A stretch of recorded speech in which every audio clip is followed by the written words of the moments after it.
বিদ্যুতের আবাসিক লাইনের লোড ক্যাপাসিটি বাড়াতে চান, তাহলে যে প্রক্রিয়া হচ্ছে গিয়ে আমি ফলো করলাম। এলাকার একজনের কাছে আমি অনুরোধ করলাম, যিনি পল্লী বিদ্যুতে কাজ করেন বা চাকরি করেন। এরপর উনি আমাকে পরামর্শ দিলেন যে ইন্সপেক্টরের সাথে যোগাযোগ করার জন্য। আমাকে ইন্সপেক্টর নাম্বার দিলেন। এরপরে বললেন যে আমাকে ডিজিএমের সাথে যোগাযোগ করার জন্য। ডিজিএমের সাথে যোগাযোগ করলাম। দেখা যাক। ছাদে আমি একটা কুলারের জন্য চেষ্টা করতেছি। সেটার জন্য আমি একটু ফ্রিজ লাগবে। আমি ফ্রিজের জন্য এর সাথে যোগাযোগ করলাম। এরপরে রং মিস্ত্রি দিয়ে রং করালাম। এরপরে হচ্ছে আমরা যেটা কী করলাম, ইলেকট্রিক লোকের জন্য আমরা যোগাযোগ করলাম। এরপর কাঠ মিস্ত্রির সাথে যোগাযোগ করে কিছু নিয়ে আসলাম। এবং এগুলো করতে কিন্তু বাঁশ লাগবে। আমরা না জেনে অনেক সময় এই প্রস্তুতিগুলো না নিয়ে কাজ করে থাকে, যেটা কাজটা ডিলে হয়ে যায়। এবং গ্রামের মিস্ত্রিরাও ঠিক ওইভাবে এরা বইলা বা তাদের ওই প্রস্তুতি থাকে না। ইট ইজ দেয়ার লিমিটেশনস, আমি শুড সে। চিলার হাউসটা আমি ছাদ দিয়ে ঢালাই করে না করে টিন দিয়ে কেন করছি, এই টিনগুলো করলাম। এগুলো হচ্ছে 8 ফিটের টিন। কিছু তথ্য শেয়ার করি। এবং এটা হচ্ছে আবুল খায়ের ব্র্যান্ডের।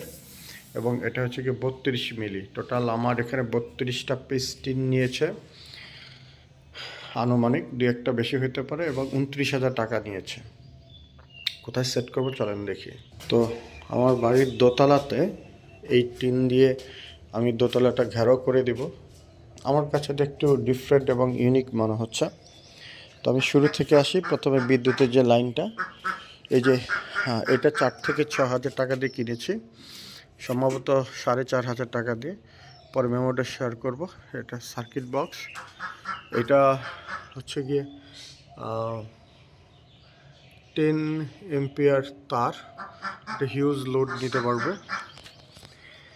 এরপরে এই তারটা সেদিক দিয়ে গিয়ে আমরা এখানকার ওয়ারিংটা করতেছি। এখানে 3টে চিলারের জন্য আমরা জায়গা রেখেছি। আর ওই জায়গায় রাখছি হচ্ছে গিয়ে 4টা ফ্রিজ। আর এখানে সিট থাকবে যাতে কমফোর্টেবলি কাজ করতে পারে। এখানে বিভিন্ন সুইচ বক্স এখানে থাকবে। আর এই পুরোটা টিন দিয়ে ঘেরাও করা থাকবে এবং পর্যাপ্ত ভেন্টিলেশনের ব্যবস্থা থাকবে, যাতে এই জায়গা থেকে বসে আমরা দেখতে পারি। এবং এখানকে যে কাঠটা দেওয়া হয়েছে, এটা ইউক্যালিপটাস কাঠ দেওয়া হয়েছে, বেশ মজবুত। আমরা প্রায় 750 টাকা করে 10 সেফটি কাঠ কিনেছি। 2টা গাছ কিনে এনে আমরা কাজ করেছি। সো 8 ফিটের টিন। এইটা 7.5 ফিট পর্যন্ত, এদিকে আরও 6 ইঞ্চি থাকবে। সো এইটা একটা ভেন্টিলেশন হবে, যাতে এই যে গ্রামের একটা সিনিক বিউটিটা দেখা যায়। এটা সিল অফ থাকবে। আর এইখানেও একটা জানলা থাকবে। এটাও একটা তাকের মতো হয়ে যাবে, যে স্পেসটা ইউজ হলো। আর এখানে একটা জানলা হবে। আর এটা সিল অফ থাকবে, কারণ এই জায়গাতে বৃষ্টিতে কাজ করে। এখানেও একটা জানলা থাকবে। এই জায়গাটা নিয়ে একটু একটা কী করবো বুঝতেছি না, বিকজ প্রতিবেশী কিছু একটা বলার চেষ্টা করতেছে, বাট এখানে ঝাপটা দিলে কি সমস্যা হয় এটা আমি ঠিক জানি না। তো এখানে দেখি একটু বিকল্প কিছু করতে হবে। এই যে তাদের নোংরা পানি এবং মশা এদিক দিয়ে যায়। ওহো, কবে না কয়টা ভাঙা ফেলায়, পায়ের তলে পড়ে গেছিলো। এগুলো মিল চিলারের একটা লাইন হবে। তো এই হচ্ছে গিয়ে সেট আপ। আর এই টেবিলটা দিকে সরাইতে হবে। আর এখানে মেশিনগুলো হবে, যাতে একটু যত উঁচুতে যাবে ভেন্টিলেশন তত ভালো পাবে। আর এটা আমি এর আগে একটা ক্যারিকেচার করছিলাম, এটা ক্লিন করতে হবে। এই যে পাখিটা ময়লা করছে, এটা আমাদের কিন্তু একটা ফিল্টার। বিভিন্ন পাথর দিয়ে সেই গ্রামের আগেকার এই জামানার মতো আমরা এটা করছি, এই কাজ করছে আগেকার জামানার মতো। অত ফিল্টারিং সিস্টেম করছি। তো এই হচ্ছে গিয়ে অবস্থা। এই যে গ্রামের লোকজন দুধ বিক্রি করতেছে, আমি একটু দেখাই।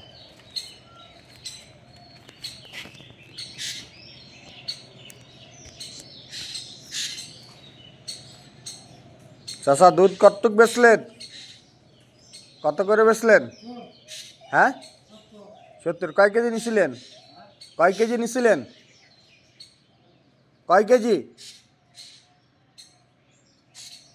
আচ্ছা, 70 টাকা করে বিক্রি করলো। কানে মাফলার দেওয়া আছে। এই যে ওনারও সকালে প্রায় 8-9 কেজি দুধ হয়। তো এই ছিল এই অবস্থা। আর এখানকার জন্য একটা এলইডি বাল্ব লাগাইছে। সো এই জায়গাটা প্লাস্টার খোলা আছে। সো এই জায়গায় যেটা করব, এখানে আমাদের ক্ষুদ্র উদ্যোক্তার যে ব্যানারটা, আমরা এটা এমনভাবে মানে সাটিয়ে দিব, অর্থাৎ প্লেসিং করব, যাতে এই যে এইরকম রঙটা দেখা না যায়। এখানে 3 স্টার অ্যাগ্রো দুধের কিছু ডাটা এখানে দিব। তারপরে এইগুলো একটু আমরা করে দিব, বিভিন্ন সাইনবোর্ড দিয়ে দিব দুধে, যাতে একটু বিউটিফিকেশানটা হয় এবং একটু নান্দনিক হয়। তো এই হচ্ছে গিয়ে আমাদের মিল্ক চিলারের প্রাথমিক কাজের আপডেট। পরবর্তীতে আবার আপনাদেরকে দিব। সো যারা আপনারা করতে চান, এই বিভিন্ন সময়ে এই ধরনের উদ্যোগ, তাহলে গ্রামের কিছু কৃষক প্রকৃত দুধ পাবে, খামারির আগ্রহ হবে এবং পরিশ্রমী হবে। অনেকে শহরে যায় এবং শহরটাকে সবাই ঘন ঘন যে পরিবার ছাড়া থাকে, পরিবার নানা রকম ইলিসিট রিলেশনে থাকে এবং তার সারা জীবনটা কষ্টে যায়। তো আমি মনে করি সবাই প্রকৃতির সাথে, সবুজের সাথে থাকবেন। সবার জন্য